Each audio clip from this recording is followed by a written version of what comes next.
नाज़रीन, programme behind the news में मां अवां जो मेज़बान शकील सुमरो जो के प्रोग्राम जे सेगमेंट में पाण सिंध के हवाले से सिंध जा जेके अदबी इदारा आहिनि उनमें सिंधी अदबी बोर्ड, सिंधी अदबी संगत ऐं उन खां सवाइ मुख़्तलिफ़ जेके समाजी तंज़ीमूं आहिनि, सिगा ऐं ॿियूं, असां उन जो मजमूई तौर ते जेको आहे तनक़ीदी जाइज़ो वठंदासूं त सिंधी अदबी संगत जंहिंखे एशिया जी वॾे में वॾी तंज़ीम अदबी तंज़ीम चयो वञे थो, उन जो कारज कहिड़ो रहियो आहे ऐं उन खां सवाइ समाजी खेत्र में जेकॾहिं असां ॾिसूं त सिगा उन जो हिन वक़्तु कारज कहिड़ो रहियो आहे ऐं उन खां सवाइ मजमूई तौर ते सिंध जे अंदरि जेको इंटेलेक्चुअल क्लास आहे ऐं उन खां सवाइ सियासी पार्टियूं आहिनि उन्हनि जो मजमूई तौर ते रोल कहिड़ो रहियो आहे, पाण अॼोके प्रोग्राम में उन जो पाण तनक़ीदी जाइज़ो वठंदासूं। प्रोग्राम में असांखे जॉइन कयो आहे नाले वारे लेखक ऐं तज़िए निगार इनाम शेख साहब खे प्रोग्राम में भलीकार चऊं था।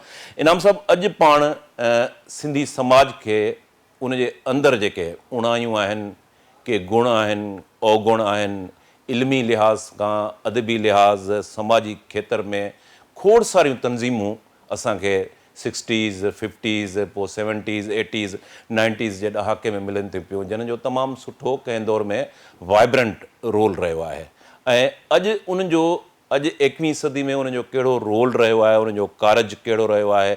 पाण जेकॾहिं सिंधी अदबी बोर्ड जी ॻाल्हि कयूं, सिंधी अदबी संगत जी ॻाल्हि कयूं, सिगा जी ॻाल्हि कयूं था, सियासी तंज़ीमुनि ते पाण पोइ अचूं था पिया, पहिरें पाण इन अदबी खेत्र में जेके तंज़ीमूं आहिनि जेकॾहिं उन्हनि जो तनक़ीदी जाइज़ो वठूं त तव्हां सम्झो था त अॼु जे 21वीं सदी में जिते दुनिया जे मुख़्तलिफ़ मुल्कनि में आलमी हिकिड़ो इंटरनेशनल स्टैंडर्ड जो जेको अदब आहे उहो तख़लीक़ थी रहियो आहे, छा सिंध में उहो अदब तख़लीक़ थी रहियो आहे या वाक़ई असां रुॻो उन नाले में ख़ुशि आहियूं त सिंधी अदबी बोर्ड, सिंधी अदबी संगत एशिया जी वॾे में वॾी तंज़ीम।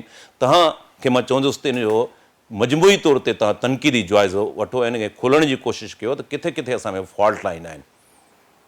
महिरबानी शकील, तव्हां जेकॾहिं सिंध जे अदबी इल्मी सकाफ़ती खेत्र ते नज़र विझंदव त उन जी इब्तिदा त जेका बाज़ाब्ता इब्तिदा तारीख़ी जेके दस्तावेज़ असांखे मिलनि था उहे त सुमरा दौर खां सुमरा दौर खे सिंध जे इल्म अदब जो हिकिड़ो सोनहरी दौर करे यादि कयो वेंदो आहे। इन खां पहिरियों बि आहे अदीब, हाणे तव्हां ॾिसो सिंध जा अदीब बगदाद ताईं, हिजाज़ ताईं, अबू अता सिंधी, अबू मुअशिर सिंधी, अबू दल्ला सिंधी शाइर हा, उस्ताद हा, उनजो वॾो मक़ाम हो। पोइ उन्हनि जे बारे में तारीख़ी जेके एविडेंसिस आहिनि उहे थोरियूं आहिनि, पर तव्हां ॾिसंदो त सुमरा दौर में सिंध जा जेके रज़मिया यानी जंगी दास्तान आहिनि या इश्किया जेके दास्तान आहिनि उहे 80% सुमरा दौर में, सवाइ नूरी जाम तमाची ऐं कोई हिकु अधु किसो तव्हां ॿाहिरि कढंदव, बाक़ी भले मूमल राणो हुजे, साईं पंहिंजो काक वारो मूमल राणो हुजे या ससी पुनू हुजे या ॿिया जेके बि वॾा दास्तान आहिनि उहे तक़रीबन इन ई दौर जा आहिनि। उन खां पोइ समा दौर आयो या जेके बि दौर आया, हर दौर में को न को वॾो माण्हू पैदा थियो, शाह लुत्फ़ुल्लाह क़ादरी, शाह इनायत रिज़वी ऐं उन खां पहिरीं जेको आहे सो काज़ी कादन, बाद में शाह अब्दुल करीम बुलड़ीअ वारो, शाह साईं भिटाई, सचल सरमस्त, पोइ इन कंटिन्यू रूहल ॿुढल हिकिड़ो वॾो सिलसिलो आहे। ऐं छो जो उहे सभु सूफ़ी हा ऐं मज़हबी तौर ते हिकिड़ो एडजस्टमेंट जा क़ाइल हा, तंहिंजे करे हिंदू ऐं मुस्लमान ॿई सिंध जे तहज़ीब ऐं सिंध जे अदब इल्म खे जेको आहे सो अॻिते करण में शामिलु आहे। ख़ुदि शाह साईं जे हवाले सां जेको डॉक्टर गुरबख्शाणीअ कमु कयो आहे, कल्याण आडवाणीअ कयो आहे, ॿियनि कयो आहे। हाणे थियो ईअं त 1947 में जेको इहो वाक़ियो थियो विरहाङे जो, उन में उहा जेका हिकिड़ी वॾी गैलेक्सी हुई सिंधी अदीबनि जी, मुस्लमान ऐं पंहिंजो जेके आहिनि से हिंदू अदीबनि जी। हाणे उन मुस्लमान अदीब त सभिनी असांखे ख़बर आहे, राशिदी बिरादरान हा, हकीम फ़तेह मोहम्मद सेवाणी ऐं केतिरा ई नाला आहिनि, डॉक्टर दाऊद पोटरो ॿिया, पर भेरूमल, मेहरचंद आडवाणी, दीवान कोड़ोमल खिलनाणी, साईं मुंहिंजे खे चवां अहिड़े तरीक़े सां मुख़्तलिफ़ जेके आहिनि से वॾा वॾा माण्हू हुया जिन वॾो कमु कयो लिखत पढ़त में, डिक्शनरियुनि जे ठाहिण में। इहो वरी हिकिड़ो ख़ासि तौर ते अंग्रेज़नि जे दौर में तमामु घणो कमु थियो। उन में अंग्रेज़नि बि कमु कयो, हिंदुनि बि कयो, मुस्लमाननि बि कयो, एसि ताईं पारसियुनि बि कमु कयो। त इहो हिकिड़ो रिच बैकग्राउंड हो, पर हे वॾो जो सान्हो थी वियो तारीख़ जो हादसो थी वियो, हिकिड़ी वॾी खेप हली वई। वॾी खेप हली वई। ऐं उहा वीचारी उते बि कुझु कमु उन्हनि माण्हुनि जारी रखियो, पर छो जो हुनखे 30-40 साल त रुॻो पंहिंजो पाण खे एस्टेब्लिश करण में लॻी आहे। पाकिस्तान में इहो 20 साल खनि सिलसिलो बंदि रहियो, माना 40s 50s, पोइ वरी 60s में शुरू थियो आहे, वन यूनिटी जेका मूवमेंट शुरू थी आहे। हा, हाणे उन खां पहिरियों हाणे अदबी बोर्ड जेको आहे न, इहो बेसिकली त साईं जेम्स जे दौर में ठहियो आहे, जॾहिं हो एजुकेशन मिनिस्टर ऑफ 10 महीननि जे लाइ।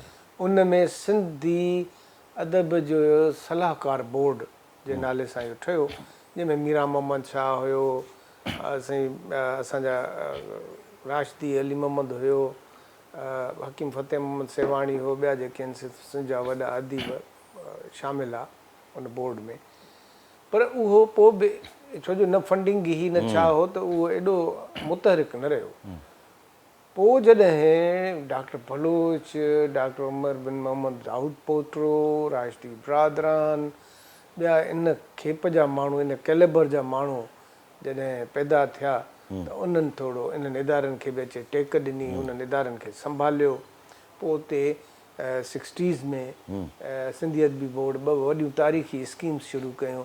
हिकिड़ी लोक अदब जी स्कीम हुई, हिकिड़ी जेका आहे सा लुगत स्कीम हुई, बल्कि 3 ऐं 3 हिस्ट्री स्कीम, जंहिंमें तव्हांजो चचनामे खां वठी तोहफ़तुल कलाम, बेगलार नामा, तारीख़ ताहिरी, तारीख़ लबे, तारीख़ सिंध, मुख़्तलिफ़ जेके तारीख़ूं उहे छपियूं। डॉक्टर बलोच 43-44 जुल्द लोक अदब जा जेके आहिनि से छपाए तयारु कया। लोक कहाणियुनि जे ज़रिए, नंढनि नंढनि चोपड़ियुनि जे ज़रिए, मिर्ज़ा कलीच बेग जे अदब जे ज़रिए सिंध में इहा ईअं सम्झो त हिकिड़ो नई दौरु शुरू थियो, जेके असां रीइनकारनेशन चऊं या रिसरेक्शन चऊं। सिंधी अदब ॿीहर अदबी तहरीक पंहिंजे ट्रैक ते अची वई। इन विच में अदबी संगत बि मुतहरिक थी, शमशीरुल हैदरी जहिड़ा माण्हू ऐं वॾा। अदबी संगत जो बुनियादु कॾहिं पियो आहे? उहो बि पाकिस्तान जे लॻभॻि, के चवनि था पाकिस्तान खां पहिरीं, चवनि था पंहिंजो मशहूरु जेको सिंधी अदीब हो नारायण श्याम न, पर ॿियो उहो जेको आहे सो हुनजो सेक्रेटरी गोबिंद माली, हुनजे लाइ चवंदा आहिनि उहो हुनजो पहिरियों सेक्रेटरी जनरल हो। पर बहरहाल उन बि इहो 50s खां 60s खां जीअं जीअं 1 to 56 में इहो जेको ठहियो, त उन खां इहो कमु शुरू थी वियो। पोइ जागृत आई त उनजे नतीजे में अदबी तहरीक जे, इल्मी तहरीक जे नतीजे में सियासी तहरीक सगारी थी। माण्हुनि खे अदब जो पढ़ियो, बाशऊर थिया, त उन्हनि हिकिड़ी पंहिंजो सियासत में दिलचस्पी शुरू कई। पोइ 1 यूनिट जी तहरीक, सिंधी वोटर लिस्टनि जी तहरीक, शरीफ़ कमीशन में जेको सिंधी ॿोलीअ खे ख़तमु पिया कनि उनजे ख़िलाफ़ु तहरीक, साईं इहा तहरीकूं हलंदियूं रहियूं। पोइ ॿोलीअ जी तहरीक 70s में, त इहो तसलसल जारी। ईअं खणी चइजे त जीअं सिंधी अदबी बोर्ड में जेका तव्हां ॿुधायो त लुग़त, हिस्ट्री, इन्हनि जी जेका सीरीज़ आहे उनजो असरु पियो, ऐं उन में हिकिड़ी अदबी तहरीक बि हली, सियासी तहरीक बि, ऐं शागिर्दनि जी जेके इहो अदबी संगत में मां ॿुधायो हेॾा वॾा माण्हू अची विया, पंहिंजो नूरदीन सरकी, सोभो ज्ञानचंदाणी, शमशीरुल हैदरी, तनवीर अब्बासी, इन कैलेबर जा माण्हू आया, त उन्हनि उनखे अदबी संगत खे बि उथारियो। सिंध जी यूनिवर्सिटी में अलामा आहे काज़ी जहिड़ा जेके आहिनि से स्कॉलर उन्हनि जा वाइस चांसलर थिया। पोइ उनजे कंटिन्यूटी में ॿिया केतिरा वॾा माण्हू सिंध यूनिवर्सिटी में आया। साईं मुंहिंजे खे चवां 70s में सिगा जो जेको आहे सो बुनियादु पइजी वियो। सिगा बि पंहिंजे जेको डॉक्टर सुलेमान जो उहो त हिकिड़ो गोल्डन पीरियड हो न, हुन में सिगा हिकिड़ी सिंध जे मिडिल क्लास जी नुमाइंदा तंज़ीम थी उभरी। पोइ हुनजी बदकिस्मतीअ सां उहा बि वरी हिकिड़े ग्रुप बंदीअ जो शिकार थी हिकिड़े मख़सूस टोले जे हवाले थी वई।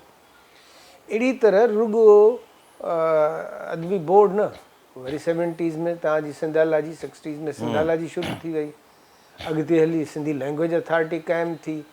ईअं मुख़्तलिफ़ इदारा साईं जेम्स बज़्म सूफ़िया सिंध क़ाइमु कई।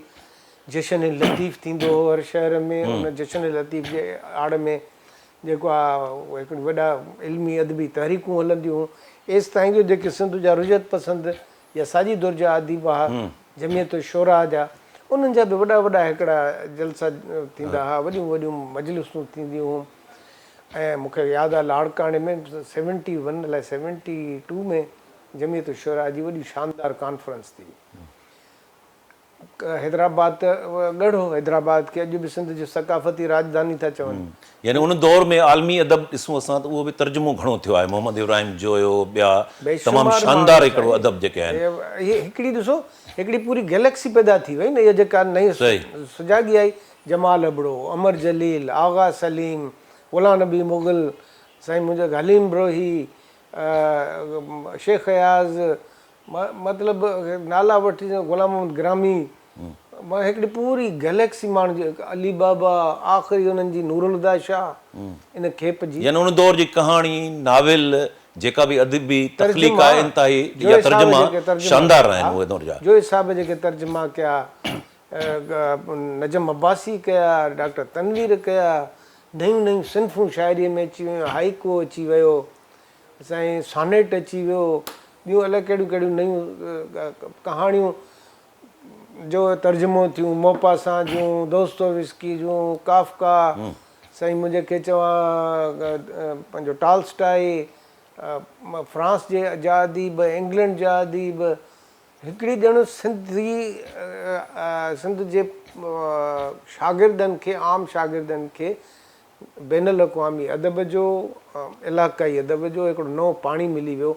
ऐं इहा सिंध ईअं सम्झो त 30-40 सालनि जे गैप खां पोइ, यानी 40s खां वठी 60s ताईं हिकिड़ी नई सिंध थी उभरी, जंहिं पोइ इहे सभु तव्हांजूं तहरीकूं हलायूं, 1 यूनिट थियूं, कमीशन ॿुधायोमांव, MRD ताईं। त हाणे उहो पोइ जॾहिं हुक्मरान तबिक़नि ॾिठो त भई असुलु त जेको बेस आहे हिन क़ौम जो, उहा हिननि जो कल्चर ऐं अदब ऐं ॿोली ऐं इहे सभु शयूं। पोइ हुननि मुख़्तलिफ़ सरकारी इदारा ठाहिया, साईं अकेडमी ऑफ लेटर्स, साईं मुंहिंजे खे चवां लोक विरसा, सकाफ़त खातो सिंध में क़ाइमु थी वियो 70s में। ऐं उहो वरी इतफ़ाक़ सां हिकिड़े अहिड़े माण्हू जे हथ में आयो, हमीद आख़ुंद साहिब जे, जेको पाण खां सवाइ ॿिए कंहिंखे कुझु सम्झंदो ई न हो। ऐं उन अॼु ॾींहं ताईं हिकिड़ो बि पंहिंजो जानशीन को सुठो पैदा न कयो। अॼु ॾींहं ताईं उहो कंहिं न कंहिं इदारे ते क़ाबिल। अच्छा इनाम साहब, जीअं तव्हां ॿुधायो था त हिकिड़ो माज़ी अदब जे हवाले सां, इल्मी मैदान जे अंदरि ऐं सकाफ़ती हवाले सां बि इंतिहाई शानदार रहियो आहे, पोइ हीउ डिक्लाइन कीअं थियो ओचितो 60s में एॾो वाइब्रेंट शानदार माज़ी, त पोइ हीउ सिलसिलो जेको लाथ जो सिलसिलो आहे उहो कॾहिं खां शुरू थियो ऐं कीअं उहो शुरू थियो? उहो ॾिसो न, मां तव्हांखे हिते इहो हाणे ॿुधायां पियो, सरकार जीअं ई ॾिठो त हीअ त बाबा सिंध जी अदीबनि ऐं सिंध जे अदबी इदारनि इन्हनि हिकिड़ी बग़ावत जी बाहिबारी आहे माण्हुनि में ऐं नौजवाननि खे मुतहरिक करे वेंदो आहे। पोइ हिननि इहो अकेडमी ऑफ लेटर्स समेत जेके कल्चर डिपा, इतां हिननि दाणो ॾियणु शुरू कयो अदीबनि खे। साईं जिते जंहिं अदबी बोर्ड में वॾा वॾा आलिम, साईं डॉक्टर बलोच थियो, डॉक्टर दाऊद पोटो थियो, राजती बिरादरान, इन क़िस्म जा माण्हू आहे, उन्हनि में वरी हिननि हिकिड़ा अहिड़ा माण्हू आंदा जेके रुॻो सरकार ॾे पिया ॾिसंदो उहा चवे छा थियो। इल्मी अदबी कमु छुटो, मिसाल तौर ते अदबी बोर्ड ते गुज़िरियल 15-20 सालनि खां, इन खां पहिरियों बि 10 साल, पोइ 25-30 साल त रुॻो हिकिड़ी फैमिली क़ाबिज़ रही आहे मखदूम हाला जी। मां चाहींदुसि त सिंधी अदबी बोर्ड ते इनाम साहब तव्हां ॻाल्हायो, छाकाणि त तव्हां हुन जा अदबी बोर्ड जा सेक्रेटरी बि रहिया आहियो। हिन वक़्तु अदबी बोर्ड जी छा को अहिड़ो मूंखे हिकिड़ो किताबु ॿुधायो जेको अदबी बोर्ड गुज़िरियल 10 सालनि में साम्हूं आंदो हुजे? ॾिसो, मां त चवां थो त किताब अदबी बोर्ड खे साल में 5-7 शाया करणु खपनि, वॾा क्लास जा रेफरेंस बुक्स, जेके माण्हू हीअं ॾेई ऐं फ़ख़ुरु महसूसु करे। हिननि छा कयो आहे, कालमनि रदी हिकिड़ो को मूं जहिड़ो वणंदड़ हिननि जो अदीब आहे, उन जा रदी कालमनि करे छपराए छॾियऊं, कंहिंजो कहाणियुनि जा मजमूआ छपराए छॾियऊं, कंहिंजो जेको आहे सो साईं कंहिं पंहिंजो जमो कयूं तालीफ़ करे ऐं सहेड़ी दड़ थी उनजो किताबु छपराए छॾियऊं। हिकिड़ा बेकार रिसाला था कढनि, 3 सरतियूं, गुलफुल ऐं महराण जा साईं एडिटर केरु आहे, शमशीर अल हैदरी, गुलाम मोहम्मद ग्रामी, आख़िरी वॾो एडिटर हुनजो इमदाद हुसैनी। उन में गुज़िरियल जॾहिं खां मां छॾी आहे त 20 सालनि खां उन में रेगुलर एडिटर मुक़ररु न थियो आहे। सरतियूं जेको रिसालो आहे उन ते हर पर्चे ते महीने में 5-7 लख रुपया ख़र्च थियनि था, उनजी सेल 200 कापियूं बि न आहे। अहिड़े नमूने सां अदबी किताब छाजे लाइ, हाणे त हो सॉफ्ट में कमु कनि न, कंप्यूटर ते वञनि, ऑनलाइन वञनि, हिकिड़ो अहिड़ो कमु कनि जेको नओं नस्ल असांजो तयारु थिए। मुंहिंजी नस्ल खे तयारु कयो मिर्ज़ा कलीच बेग ऐं ॿियनि डॉक्टर मुमताज़ पठान, इब्न हयात पवर ऐं डॉक्टर बलोच ऐं ॿियनि डॉक्टर अलाना, इन्हनि जे तहरीरुनि। नई जेको जनरेशन आहे उनखे त उहा त हाणे मोबाइल फ़ोन ऐं हिन गैजेट्री में इन्वॉल्व आहे। तव्हां उते अचो न, उन्हनि खे उते ट्रेंड कयो न हे पंहिंजे पसंदि जे माण्हू हिकिड़ा जॾा फेडा मुडा जेके आहिनि से मेंबर करे बोर्ड ऑफ गवर्नर्स ते रखिया अथऊं, जेके एॾियूं जेकॾहिं मां चवां थो तव्हांजे हिन मीडियम जे ज़रिए सिंधी अदबी बोर्ड जी जेकॾहिं सही नमूने ऑडिट थिए न त इहे मेंबर, चेयरमैन ऐं ॿिया सभु जेल में हूंदा।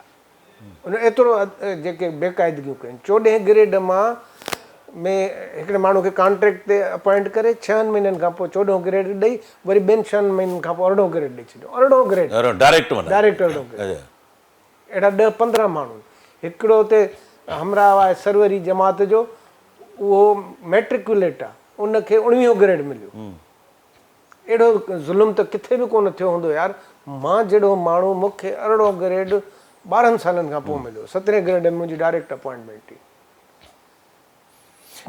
इनाम साहब, ही त तव्हां सिंधी अदबी बोर्ड, हाणे पाण अचूं था सिंधी अदबी संगत, मां हू तव्हांखे हिकिड़े सुवाल जो जवाबु ॾियां त पोइ ही टर्न कीअं थियो, हेॾी ज़बरदस्त इदारा बि कनि पिया अदबी। पोइ सरकार जे छा कयो त कल्चर डिपार्टमेंट जे ज़रिए, अकेडमी ऑफ लेटर्स जे ज़रिए, ॿियनि इदारनि जे ज़रिए हिकिड़ो त उते पंहिंजा हमख़्याल अदीब, मिसाल रबानी आगरो आहे, मिसाल ॿिया इन क़िस्म जा अदीब आहिनि, ख़ुदि शेख साहिबु, ॿिया असांजा वॾा अदीब, उन्हनि खे हुननि थोरो पैम्पर करणु शुरू कयो। कंहिंखे साईं को एवॉर्ड मिलियो, कंहिंखे सदारती एवॉर्ड, कंहिंखे कुझु, कंहिंखे का कुर्सी ॾिनो, कंहिंखे को पंहिंजो वज़ीफ़ो ॾिनो, ईअं का कंहिंखे अहले कलम कॉन्फ्रेंस जी जेका आहे सा दावत ॾिनो। हितां रबानी साहिबु वॾो होॾां MRD जी तहरीक पे हली, यानी होॾां मुज़ाहिमती अदब, हितां ई दरबारी अदब हितां पैदा थियणु शुरू थियो आहे। सरकार जी कल्चर डिपार्टमेंट जे मां तव्हांखे चओ त हमीद आख़ुर साहिब खे ॾेई छॾियऊं।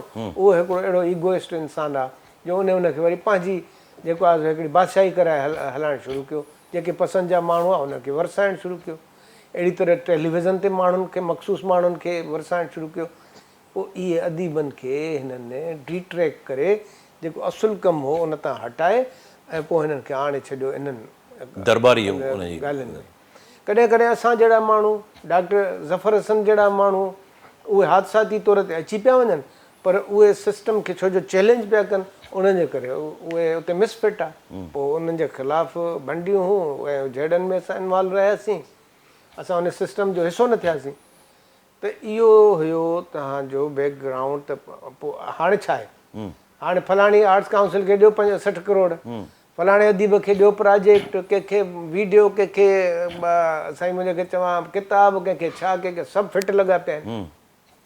हे माण्हुनि खे चरियो था ठाहिनि। मां सरदार शाह असांजो दोस्त आहे, जॾहिं कल्चर जो मिनिस्टर थियो त मां हुनखे चयो त अॼु ॾींहं ताईं जॾहिं खां कल्चर डिपार्टमेंट क़ाइमु थियो आहे, अॼु ॾींहं ताईं उहा जेका लिस्ट आहे जिन जिन अदीबनि फ़ाइदा वरिता आहिनि, इमदादूं वरितियूं आहिनि, वज़ीफ़ा वरिता आहिनि, उहे ॾियो त जीअं दुनिया खे ख़बर पए त जेके ॿाहिरि इनक़िलाबी महान ऐं अलाए छा छा पिया था घुमनि, कयो छा आहे क़ौम सां। पर हुन में अहिड़ी ज़रूरत न हुई, न कई। त ईअं बिल्कुलु उहा पब्लिक करणु खपे, माण्हुनि खे ख़बर पए, Public आम माण्हुनि document आहे खे। साईं, हा, public public document document, public property आहे, त माण्हुनि खे ख़बर त पए ऐं न। असांजे माण्हुनि में बि हिमत कान्हे त वञी हुननि खे दरख़्वास्त ॾियनि सेक्शन 16 जे तहत त भई असांखे जेको आहे सो इहे फलाणी इंफॉर्मेशन ॾियो। सहाफ़ी बि नथा कनि, हर कंहिंखे उहो छपर में कुझु न कुझु ॾेई था छॾनि, ख़ुशि थी थो वञे। इनाम साहब, हाणे अचूं था पाण सिंधी अदबी संगत जे रोल ते। छा सिंधी अदबी संगत जेको क्लेम कयो वञे थो त एशिया जी वॾे में वॾी अदबी तंज़ीम, वाकई एशिया जी वॾे में वॾी तंज़ीम आहे? एशिया में जेकॾहिं नज़र दौड़ाइजे उते कहिड़े क़िस्म जो अदब तख़लीक़ थिए थो पियो ऐं असां वटि कहिड़ो आहे? किथे असां ख़ुशफ़हमी में जो शिकार त न आहियूं? ऐं हूंदी एशिया जी वॾी अदब, ॿिया एशिया जा माण्हू एतिरा वांदा कोन्हनि जो ट्रेडू ऐं गज़ल इन में तनक़ीदी वहकूं इन में पंहिंजी ज़िंदगी विञाए छॾनि ऐं जेको अमली तौर ते समाज खे एजुकेट करणु ऐं अमली तौर ते समाज में कंट्रीब्यूट करण खां महरूम रहिजी वञनि। मां नथो चाहियां चाइना में को इंडिया में या ॿियनि हंधनि ते माण्हू एतिरा वांदा आहिनि, हो त पंहिंजे एॾे आला मयार जे तहक़ीक़ी इल्मी अदबी कम खे लॻा पिया आहिनि जो उहे नोबेल प्राइज़ था खणनि, बुकर्स प्राइज़ था खणनि, ॿिया जेके इल्मी अदबी दुनिया जा वॾा एज़ाज़ ऐं एवॉर्ड आहिनि उहे था खणनि। असांजे हिकिड़े माण्हूअ जेको आलमी या आलमी त छॾियो, रीजनल सतह जो बि को वॾो एवॉर्ड वरितो आहे, छाकाणि जो असांजा माण्हू इन नंढियुनि ॻाल्हियुनि में फाथा पिया आहिनि। असां जेको आहे सो अदबी संगत जो हिकिड़ो वॾो रोल हो। अदबी संगत ईअं, अदबी संगत धड़ेबंदी जो कॾहिं खां शिकार थिए, उनजो ज़िम्मेवार तव्हां कंहिंखे सम्झो था? ॾिसो, अदबी संगत में 70s जे आख़िर में या ईअं सम्झो 80s में ॿ हिकिड़ा वाज़े ग्रुप पैदा थी विया। हिकिड़ो ग्रुप कॉम्प्रस्त अदीबनि जो हो, पेट्रियाटिक अदीबनि जो, ॿियो वरी कम्युनिस्ट या कामरेडनि जो। पोइ इहो हिकिड़ो मुक़ाबिलो शुरू थी वियो, अनवर पीज़ादो, ताज बलोच, कुझु असांजो शम्स सुमरो, कुझु ॿिया दोस्त, इहे लेफ्ट ओरिएंटेड आहे। ऐं हू ताज जो जेको आहे उहो नेशनलिस्ट। फ़कीर मोहम्मद लाशारी, इन क़िस्म जा असांजा जेके अदीब आहे उहे लेफ्ट ओरिएंटेड आहे। ऐं ग़ुलाम हुसैन रंगरेज़, ताज जोयो ऐं ॿिया जेके कुझु अहिड़ा असांजा दोस्त हुआ, राशिद मोराई, काफ़ी हिकिड़ी पूरी लिस्ट आहे, उहे वरी नेशनलिस्ट ख़्यालनि जा हुआ। त ईअं सम्झो त इहो टकराउ शुरू थियो। पोइ टकराउ कॾहिं हिकिड़ी पार्टी अची वेंदी, कॾहिं ॿी पार्टी अची वेंदी, पर हक़ीक़त में इन खे जेको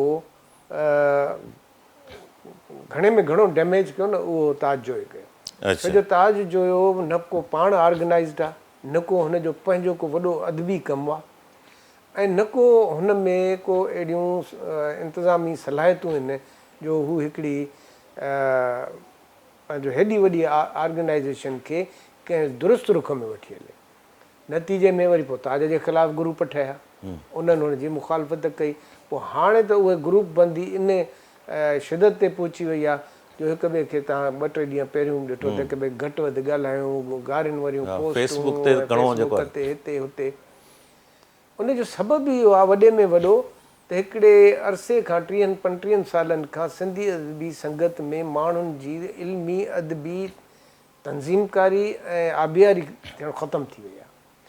नवां दुनिया में अदब जो कारज छा आहे, दुनिया में अदब जा मयार कहिड़ा पिया हलनि, कहिड़ा नवां ट्रेंड्स अदब में पिया हलनि, ऐं अदबी जेके अदीब आहिनि, शाइर आहिनि, चीन में, बर्तानिया में, अमेरिका में, ॿियनि हंधनि ते उहो कहिड़े तरीक़े सां जदीद इल्मनि खे सलाड़े ऐं अॻिते पिया वधनि। साईं, अदब अदीब ऐं शाइर उन जे लाइ लाज़मी आहे त उहो पंहिंजे सोसाइटीअ सां ॻंढियलु हुजे। सोसाइटीअ में जेका टॉप क्लास इल्मी अदबी तख़लीक़ थिए थी या दुनिया में जेको अदब तख़लीक़ थिए थो उनखे पढ़े।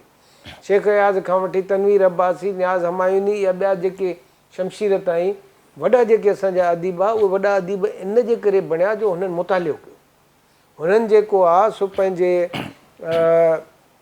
आलमी अदब खे तव्हां ॾिसंदव त शेख रियाज़ इन रुख में एॾो अॻिते हली वियो जो हुन उर्दू शाइरी खे डोमिनेट करणु शुरू कयो। सिंध उर्दू अदीबनि अंजुमन तरक़ी पसंदि मुसनिफ़ीन खे जॾहिं पंहिंजे तराने जी ज़रूरत पई त उहे शेख रियाज़ लिखियो, मेरे दीदा वरो, मेरे दानिश्वरो, पाऊं ज़ख़्मी सही डगमगा थी चलो। हालांकि वॾा वॾा शाइर पिया हुआ फैज़ अमन फैज़ जड़ा त चवण जो मतिलबु इहो हो त असांजे हिकिड़ो अदीबनि पढ़णु छॾे ॾिनो, ॿियो पाण में हेल्दी डिस्कशन्स उन्हनि करणु छॾे ॾिनियूं। अधु तनक़ीद जे नाले में इहा हिकिड़ी थी वई मारामारी, माना इहा ग्रुपबंदीअ जे करे हिकिड़ा जेकॾहिं कंहिं बि अदीब जे तहरीर खे सपोर्ट कंदा हुआ तनक़ीदी गॾिजाणियुनि में, त ॿिया लाज़मी तौर ते उनखे आपोज़ कंदा हुआ। ऐं हाणे त उहा सूरत हाल एॾी ख़राबु थी वई आहे जो तव्हां हिकिड़ी जेको आहे सो अनवर पीरज़ादे खे हिकिड़ो वोट पियो ॾिए सिंधी अदीब, मूंखे यादि आहे त उन अनवर जी हिजे ऐं नैनक सां लिखी अच्छा अनवर, अहिड़ी तरह सां उहो त हिकिड़ियूं एॾियूं जाली शाखूं जाली माण्हू हलिया आया जो मां नथो सम्झां त हाणे इन सिंधी अदबी संगत में हिकिड़ो बहितर दौर जी आमद मुमकिन आहे। साईं असां भॼी डुकी तव्हां शकील साहिबु हैरत थींदी त 50 सालनि में अदबी संगत पंहिंजी ऑफिस न ठाहे सघी। मां हुयुसि शेख सुल्तान ट्रस्ट में, उतां 2 इमदादूं वठी ॾिनियूं, अयाज़ गुल ऐं अदल सुमरो शाहिद आहे। मौजूदा अदबी संगत जो प्लाट मूं ख़रीद कयो, हुनजे जेको ख़रीदारी वारो डॉक्यूमेंट आहे उन ते शाहिद तौर ते मुंहिंजी सही आहे।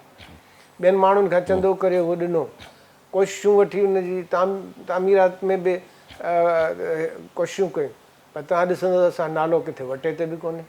जंहिं माण्हू कोशिशि कई आहे उन जो कंहिं हंध ते नालो कोन्हे। वारिस वरी उहे चइबा इफ़्तिताह उहे पिया कनि जंहिंजो को तालुक़ु कोन हो। हाणे अचूं था इनाम साहब पाण सिगा ते, पोइ मां चाहींदुसि त सिंधी समाज जे अंदरि जेका भंजड्रा आहे, जेको ट्रांज़ेशनल पीरियड तवील थी वियो आहे, वधीक डिघो थी वियो आहे, पहिरें मां चाहींदुसि त तव्हां सिगा ते ॻाल्हायो, सिगा जो हिकिड़ो औज वाइब्रेंट उनजो हिकिड़ो रोल, अॼु जी सिगा किथे बीठल आहे? साईं ॾिसो, सिगा इन अहिड़े माहौल में ठही जॾहिं जनरल ज़िया जो हिकिड़ो टेरर वॾे उरूज ते, पोइ सिंध जे पढ़ियल लिखियल माण्हुनि चयो हाणे डायरेक्ट सियासत बि नथा करे सघूं ऐं सरकारी नौकरियुनि में आहियूं, मुख़्तलिफ़ इदारनि में वेठा आहियूं, तंहिंजे करे वॾी बोल्ड ॻाल्हियूं बि नथा करे सघूं। पोइ हुननि सिंध जे घण घुरनि में, जंहिंमें डॉक्टर शरीफ़ मेमूण हो, पंहिंजो सुलेमान शेख साहिबु हो, कलीदी रोल अहम रोल उनजो हो, शमशीर लहदरी हो, ॿिया खोड़ दोस्त हुया, बख्शली लाखो, घणनि ई दोस्तनि गॾिजी हिकिड़ो तमामु सुठो फोरम ठाहियो ऐं डॉक्टर सुलेमान शेख हुनखे वॾी ऑनेस्टी ऐं डेडिकेशन सां टाइम ॾेई हिकिड़ी ज़बरदस्त मुतहरिक समाजी तंज़ीम ठाहिणु शुरू कई, ठाहे छॾी ऐं हिकिड़ो वॾी टीम ठाही। ऐं उन टीम जे क़यादत में स्कूल बि हलनि पिया, अदबी सरगर्मियूं बि थियनि पियूं, दुनिया मां महिमान जेके अचनि पिया उन्हनि खे बि वेलकम पियो थिए, वॾियूं वॾियूं जेके आहिनि से इल्मी अदबी कॉन्फ्रेंसूं बि थियनि पियूं, सिगा जा कन्वेंशन बि थियनि पिया। साॻे वक़्तु समाजी ख़िदमत जो कमु बि हले पियो, माण्हुनि खे डोनेशन्स मिलनि पिया, माण्हुनि जी सहायता पई थिए, माण्हुनि खे स्कॉलरशिप्स मिलनि पियूं। हाउसिंग स्कीम जी हिननि हिकिड़ी स्कीम डेवलप कई, हिननि स्कूलिंग ते स्कीम डेवलप कई, खोड़ सुठियूं स्कीम्स शुरू कयूं। पोइ ख़बर न आहे त छा थियो, हिकिड़ो त एॾी वॾी टीम पैदा न थी सघी जेका डॉक्टर सुलेमान जे मर्तबे जी हुजे ऐं हुन जे वञण सां उनखे रिप्लेस करे सघे। पोइ हिकिड़ा मतिलबु तमामु ऑर्डनरी क़िस्म जा माण्हू अची विया जिन जा इंट्रस्ट आहे त हिन स्कूल जे स्कीम ते हिकिड़नि मेमण साहिबान कब्ज़ो करे वेही रहिया, साईं ॿी स्कीम ते वरी ॿिया माण्हू कब्ज़ो करे वेही रहिया, कंहिं ॿी बिरादरी जा फलाणा त बरोही त अलाए केरु केरु उहे, उन्हनि जा पोइ उहो ग्रोही मुफ़ाद थी विया ऐं उन्हनि में उहे अॼु ॾींहं ताईं कंटिन्यू। 2 करोड़ रुॻो सिंध सरकार थी ॾिए हिननि खे ग्रांट, हे जे चाहिनि त दुनिया मां ग्रांट 10-10 करोड़ बि इकठी करे सघनि था पंहिंजे कम जे बुनियाद ते, अलाए 100 ऐं उन खां वधीक शाखूं आहिनि, जेकॾहिं उहे वाक़ई मुतहरिक हुजनि त हिन NGOs खे थकाए छॾनि ऐं नतीजे में दुनिया हिननि खे इमदाद ॾिए। पर पोइ अलाए छा मूंखे अॼु ॾींहं ताईं ॻाल्हि सम्झ में न ईंदी आहे त डॉक्टर सुलेमान शेख जहिड़ो हेॾो भलो माण्हू, लोअर मिडिल क्लास या लोअर मिडिल क्लास जो माण्हू, एवरेज महिनती मुतहरिक, उन वञी पंहिंजो पाण खे छॾे सिगा छॾे ऐं पाण खे अलाइन कयो ज़ेबिस सां, ऐं ज़ेबिस सां बि अहिड़े नमूने जो हो जेके पीपल्स पार्टी जी जेके हायर विंग आहे उहा थी हुनखे कंट्रोल कनि न। डॉक्टर अज़रा पेचू हो ऐं ॿी जेका माई अथनि शहनाज़ वज़ीर अली ऐं इन क़िस्म जा माण्हू, डॉक्टर साहिबु उन्हनि जे अंडर में हिकु लोएस्ट सतह ते वञी वेही रहियो, पीपल्स पार्टीअ जे माण्हुनि सां जेको आहे सो तमामु हुन में वॾो अकोमोडेट, हा हुनखे ज़रूरत बि कान्हे। 20-21 ग्रेड में रिटायर्ड थियल सुठो बेहोशीअ जो डॉक्टर आहे, ॿार हुनजा सेटल आहिनि, उहो त ईदीअ वांगुरु या शीपा वांगुरु या वांगुरु बंसार बर्नीअ वांगुरु उते वेहे आहे, ऐं बेशक हुनखे तंज़ीम पघार बि ॾेई पई सघे, 2 लख 3 लख रुपया हुनजो हक़ु हो। इनाम साहब हाणे उहो जेको सिगा जो मक़सदु हो न, हाणे उहो फौत थी वियो आहे। हाणे उहा साॻी जीअं सिंधी अदबी संगत में आहे त ग्रुप ठही विया आहिनि, उहे हिक ॿिए खे दसण जे कोशिश में आहिनि।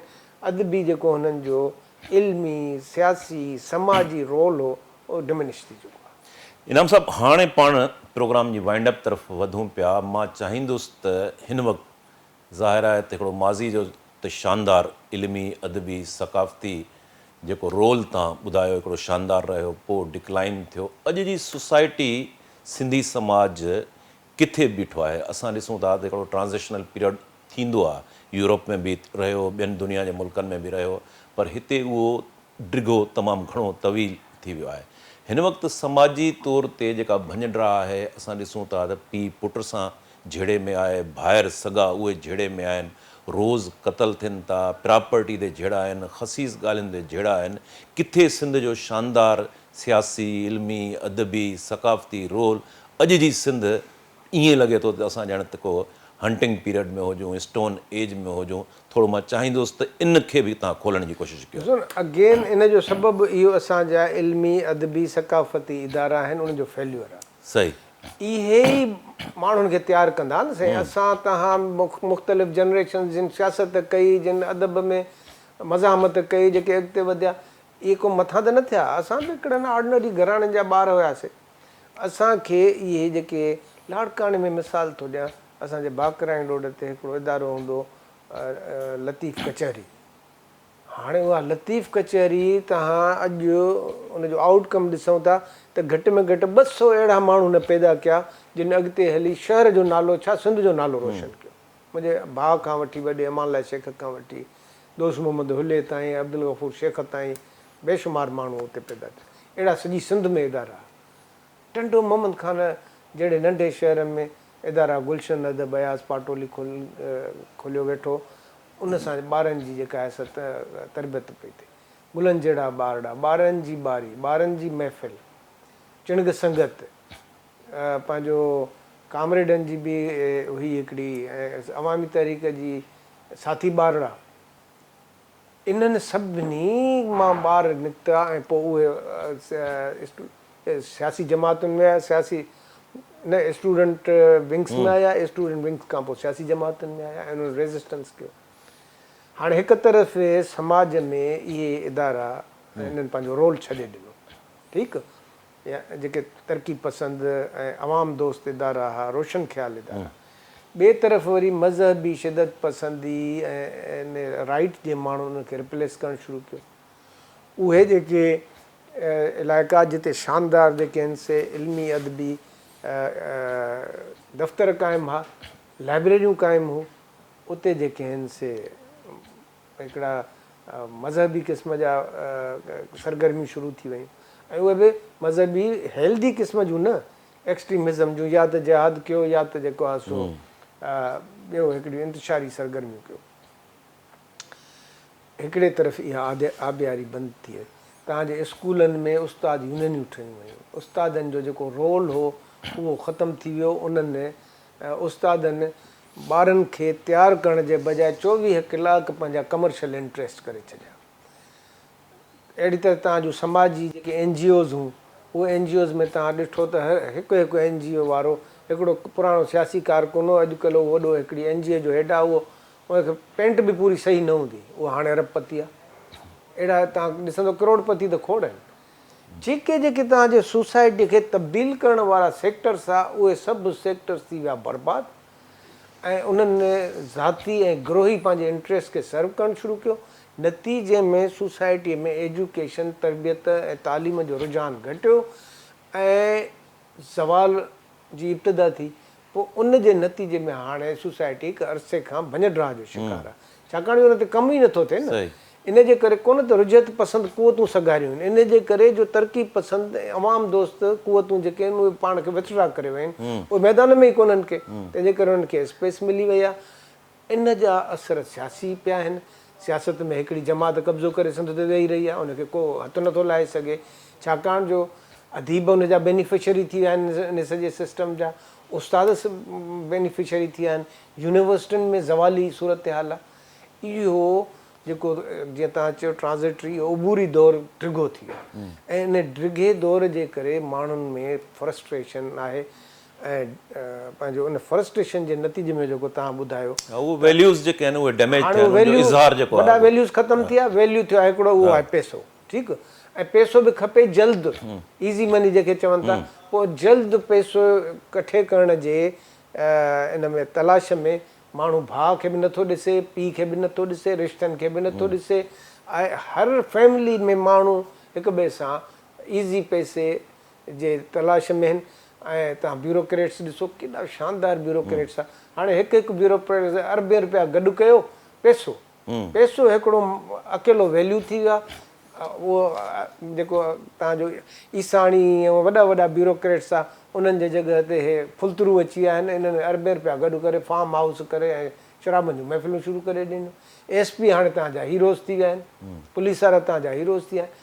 इहो सॼी समाजी भञड्राह जे लाइ जेकॾहिं अकेलो रीज़न पुछंदव त इहो जेके असां इल्मु दोस्त, अदब दोस्त, तरक़ी पसंदि ऐं समाज दोस्त जेके हल्का हुआ उन्हनि पंहिंजी ज़िमेदारी छॾे ॾिनी आहे। नतीजे में ग़ैर ज़रूरी ऐं जेके नुक़सानदह अनासिर आहिनि उन्हनि अचे स्पेस उन्हनि जी विलारी आहे, तंहिंजे करे उहा सोसाइटी हाणे अॻिते वधे ई नथी। महिरबानी इनाम शेख साहब। ऐं तव्हां बिल्कुलु सही चयो त जॾहिं इल्मी अदबी सक़ाफ़ती ऐं जेको हिकिड़ो तहरुक हुयो, उहो तहरुक जॾहिं ख़तमु थियो त उन जे नतीजे में समाज जे अंदरि जेका भञड्राह आहे उन जे समाज जे समूरनि परतनि ते उनजो असरु पियो आहे ऐं उन में जेके वैल्यूज़ आहिनि उहे बि बुरी तरह तबाह थी रहिया आहिनि।